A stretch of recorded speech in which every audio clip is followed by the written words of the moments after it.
Hey, traveling moms and traveling dads, it's Kim Orlando. I'm in New York City at the Kimpton Hotel Eventi with Neo. I just went way up on the cool meter with my own kids. I'm so excited. And I was looking up, all of your many awards, and you're a dancer and a producer and a singer and all these things, and you're a dad. I'm a dad first. Yes. 4 times. 4 times like, over. Lots of dad. Got a whole lot of dad going on. A whole lot of dad experience. So tell us the traveling dads and the traveling moms. You're traveling for your job, right? So how are you staying connected to your family when you're gone? Are they traveling with you all the time? They don't travel with me all the time. My kids are in actual school, and that was really important to me and their mom. We wanted them to have stability above anything else. And, a life on the road is anything but stable. So with that being said, they don't travel with me much, but when they do, it's normally we try to travel at night so that they, Lord willing, fall asleep on the plane. Yeah, good luck with that. So that no one else is bothered. Of course, it doesn't always happen that way. So you have to have something to keep them entertained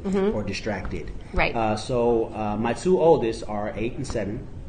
They are avid with the iPad and little games and whatnot. YouTube Kids, a lot of that. My 2-year-old, he loves YouTube Kids. So normally it's some sort of technology to keep them occupied so that they don't get up and terrorize the other people on the airplane. Well, I call it plane karma. So all those people you were like, I would say shut that kid up, right? And then you're on a plane now with 4 kids, and it's all coming back to you. That's good. But when you aren't traveling with the kids, how do you stay connected? Is it with technology? Are you FaceTiming and that kind of stuff? Technology, FaceTime. They love the what's the new thing on the Apple? The animojis, where you can basically put the monkey face or the cat face or whatever. They love that. I actually had to get them new iPads so that we could do the Animoji thing. And now our conversations aren't even conversations anymore. It's like, okay, be a robot now. All right, hold on. I'm a robot. Okay, now I'm a monkey. All right, hold on.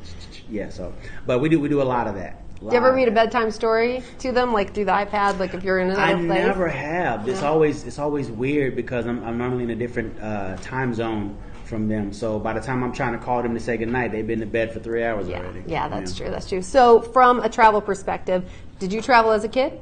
No. You did not? No, I did So is not. that important to you now moving forward with your own kids? It is very important. So once I personally got out of America and just saw the rest of the world, it changed kind of my outlook on just people in general. Yeah, you know what I mean? does. Like if you've never left America, you don't realize how small America is in comparison to the world. Right. You know what I mean? Like you feel like America is the world.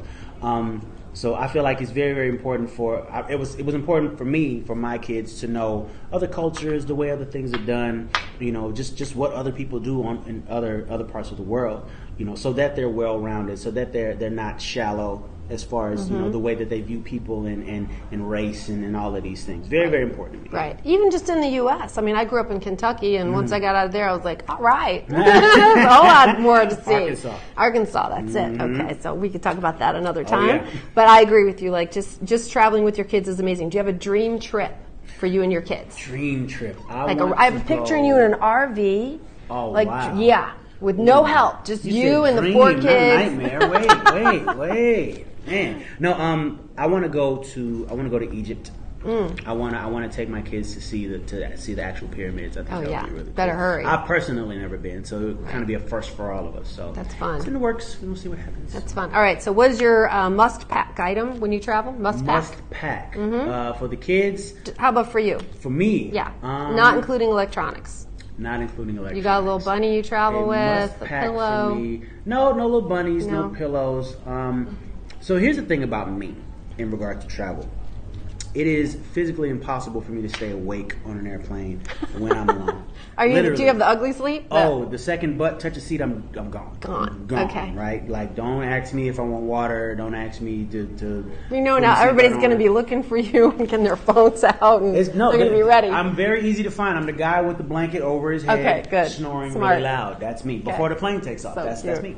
So I don't really. I'm kind of a light traveler in regard to that. I don't really need much. You know what I need? I need stewardess and guy stewardess. I don't know what they're called. Flight attendants. Yeah. I need flight attendants that understand that when you hear snoring, you should probably leave that guy alone. Yeah. That's what I need. There's a message in that. Yeah. I can hear that. Okay. There's one more question that I forgot to ask you. I ask all the celebrities, that I interview because it's very important to know we need a vomit story. And what that is which kid, come on, see, yes, you know, it happens to all of us, right? It doesn't matter how many stages you've been on, those kids don't really care. So what happened? I have 4 different vomit stories because I have 4 different kids. I like all 4, but you can pick if you want. They've all found a way to vomit on dad. Not on mom. No. Not on siblings. No. On dad. It's like they literally hold on to it until dad picks them up. Are you okay? Oh, okay. I guess you're not all right. Right. All right. We're just going to tiptoe to the bathroom here. Yep. Yeah. Cleaned up. Yeah. Every single one of my kids. So what happened? Give me one story. Okay, with Maddie. Maddie is my oldest. She's 8 now. But this happened when she was 2. Sorry, Maddie. This is embarrassing, but we got to do it. She doesn't remember this. Okay. She'll remember this. Okay, right. So we're on a plane. I mean, I don't think it was anything specific that happened. My lady at the time, Maddie's mother, had given her these cookies, these Oreo fudge cookies or whatever.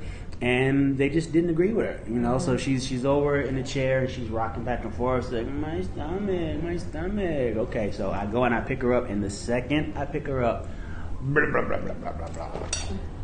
And you didn't have to like go on stage or do anything like that right away, right? No, okay, so you had time to clean up. I just had to sit through a 5-hour flight. Oh, that's all? It was on a flight. It was on a flight. Okay, all right. Covered in Oreo fudge. It happens to the best of us. Thank you. Well, I'm getting ready to go see you perform. Yes. Thank you for inviting me. Thank you for joining us. There's more information on Traveling Mom and Traveling Dad, and we'll